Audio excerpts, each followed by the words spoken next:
BTC सरकार गठन खालामदोंमोन फैजेननाय समावनो बुंदोंमोन जे जों गोदान मोनसे सोलायथि लाबोगोन आरो बे सोलायथिखौ नाजानो थाखायनो जों हदाय गोदान गोदान सिन्था खालामनानै खामानि मावबोगासिनो दङ। बे बाराव जों बिटिसिखौ आगोलनि जि सरकारा खालामलांनाय खामानि बेनिफ्राय एसे जों बेलेग रोखोमनि मावनानै जोङो मोनसे गोजौ थाखोआव जोंनि जाथिजों लोगोसे जोंनि बे ओनसोलनि रायजो राजाखौ लांनो सेस्था खालामदों। बेनिखायनो जोङो स्टार्टिंनिफ्रायनो जोङो बेफोरबायदि जि सुबिदा जि फिसारि डिपार्टमेन्टआव मा माने कमिनि दङ आरो बै कमिनिखौ फोजोबबा जोंनि रायजो राजाफ्रा माबायदि सुबिदा मोनगोन बेखौ साननानै जों गोदान गोदान खामानि मावनो आखायाव लागासिनो। दिनै बिनिनो मोनसे बाहागो जों दिनै फिस केरिं भेन जोङो डिस्ट्रिबिउसन खालामदों।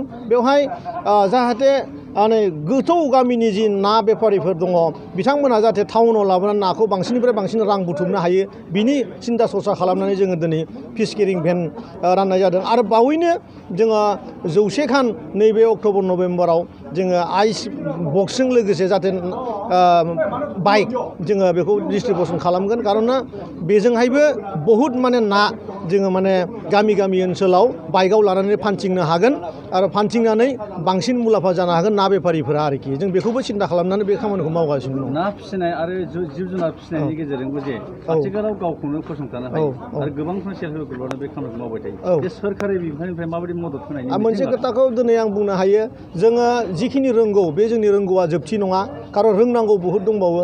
जों दिनै मोसौनि खोथाखौ बुंनो हायो।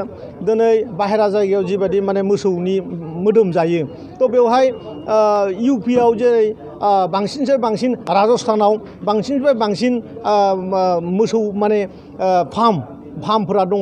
बेनिफ्रायसो दिनै नर्थ इस्टआव साप्लाय फैयो। बे खोथाखौ जोंनि बहुत मानसियानो मिन्थिगौ।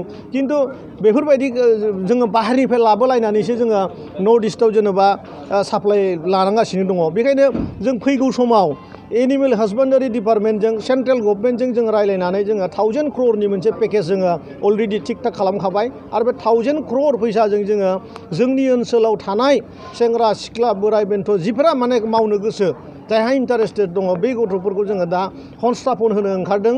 जोङो अमा फार्म, दाउ फार्म आरो मोसौनि फार्म जोङो बिराद थाबैनो नैबे नभेम्बर डिसेम्बरनिफ्रायनो स्टार्ट खालामगोन आरो बेजोंहाय जोंहा बिसास दङ जे जोङो राजस्थानफोर बायदि बा इउपिफोर बायदि एनिमेल हासबेन्डारियाव जों इण्डियानि भितरावनो नाम्बार 1 आर्निं मोनसे जोङो माने जागा जानो हागोन जों बिटिएडिआ। गोबां लाइमोनफोरानो गाव गसंथानो थाखाय जिब जुनार फिगासिनो दं। जे बिथांमोना गोबां अमाफोर थैजागासिनो दं। बे बोसोराव सरकारा माबायदि मदद जों बेखौहाय अलरेडि दाख्लैबावैसो जानाय आरो बिनि आगोलावबो जादों। खिन्थु जोंनि गोदान सरकार फैनायनि उनाव जों जिखिनि बिजाथिफ्रा जिखिनि माने अमा फिग्रा मालिकफ्रा अमा थैजादों बेखौहाय जोङो माने मोनसे सेन्सास खालामदों आरो बे रोखोमै जोङो मोनसे फैसा होनो बिथांमोननो थांखि लादों। आरो बे फैसाखौ जों बिटिसिनिफ्राय होलायनाङा, स्टेट गभर्नमेन्टआनो गावसोरनो दायथ' लादों जे जिखिनि माने बेमारजों थैबाय बे अमानि फैसाखौ स्टेट गभर्नमेन्टआ गावसोरनो होनो ओंखारदों।